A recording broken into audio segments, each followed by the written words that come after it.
Hi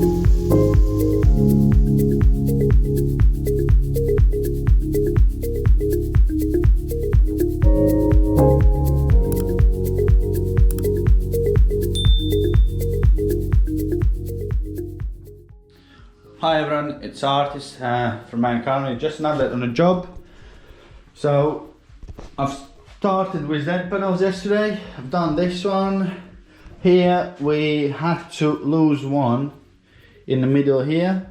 Reason being is because we are already proud of that corner. So it wouldn't work. It would be sticking out there. So customer didn't want it, so I offered them, I put this one, then I put the other one on here, up to the units, and all they're gonna see will be a little corner of the hob, or oven, sorry, here, and then this is a door, so that doesn't really matter. You can have a door and door, that will look alright.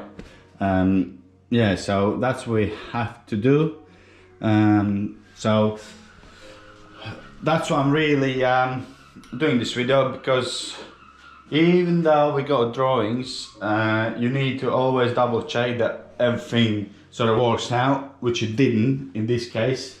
Measurements were out by 10 mil, I believe. Yeah, well, no, even more, by thickness of the end panel. But that is because if you look here, I had to pack it all out, so maybe not thickness of the end panel, but still it's probably 10 mil there. And that's reason being, when those drawings are done, they're done to square rooms and, you know, true level plumb, which it never is in a real life. So hence why you got to sort of double, triple check. Same with these units. What I would suggest is, I've started from that corner, if you remember, then I put this corner post in, fitted this unit, fitted these basically too, then I've fitted loosely this unit, and I done this unit in position, which is what it was saying on the drawing pretty much, but with a little difference that I've added the corner post onto that small unit, then I've added in upright for hinges, and what I also did is measured this distance, because this is the fillet. So you need to make sure that your door will fit on it, so hence why I didn't fix this first fully. It was in position, it was packed off the wall and everything, but I didn't fully fix it. Then I had to adjust it slightly, because the measurement of 48, I believe, yeah, 48 for that space, it wasn't true, so it was 40, so 8 mil out. So if you would have followed the drawings, you think you're doing great, everything according to drawing, you would have trouble with this door. This wouldn't just shut. So hence why I sort of dry fit everything, especially in areas where it matters, to make sure that you'll be happy. It wouldn't matter here if you, on this side, if you 10 mil one way or other way, because you got a room, but when areas where you don't have a room, it is very crucial to check, because you can't trim these corner posts, you know. I would have to trim like 8 mil off, but it just wouldn't happen, would it?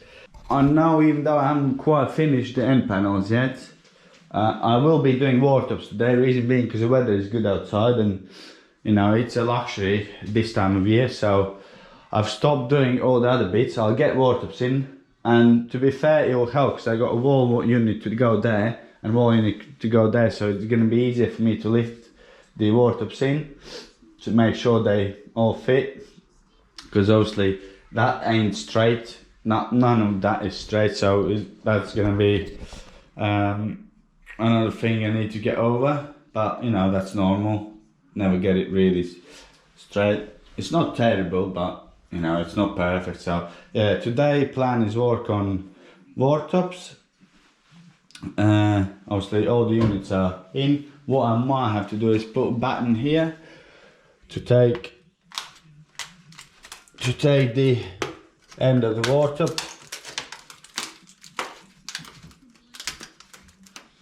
I'm gonna do that, put button there, and I'll put button there so that end is supported as well, so it can't drop. And yeah, that should be okay. I hope you're enjoying this, and we'll catch up with you in the next video.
Hi everyone, it's Artist from Mankind, just a catch up video.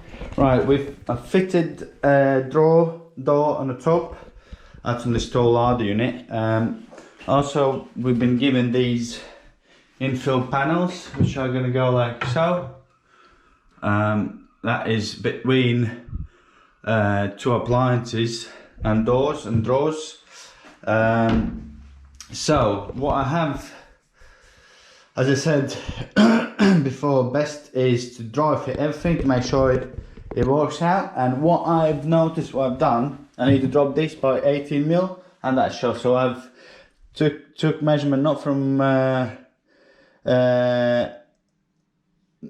inside. So basically, I've made a little mistake. So I've didn't allow for thickness of that shelf. Hence why it's very important to dry fit things in. So what I got to do is drop the shelf to this line. That's the top of the no, that's the top of the shelf. Now this is the top of the shelf. That gives us enough gap for the end panel, for the fillet, not end panel, but the fillet panel, and should allow for clearance on a door or drawer, sorry. So yeah, that's one panel. So that needs to come down by 18. And funny enough, when I was doing it, I've marked one of the marks I've done right, which is about 18 mil lower, top of that. But for some reason, I mismeasured it, and this should have been down.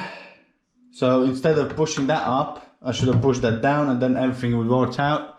So that was marked correct, the first mark, and that wasn't. So I've mismeasured. Probably I should have gone from there, or I've gone from there or there. So probably from the underside, not the bottom of the shelf. That's how I got it wrong. So yeah, that's very important that you dry fit things in there. Put all drawers and everything, doors, whatever you got on the tall units, because you've got to get it right, otherwise it won't look good. And yeah, it could cause, if you imagine, if you leave in there thinking it's all correct, and when it's all, you know, wired in, then you're gonna have a bit more struggle to get it altered, because cables won't be long enough, most likely, to put it on a floor or on a stand to sort that out, and obviously it'll be in the way and that sort of stuff. So yeah, hope it helps someone, and I'm catching up with you in the next video.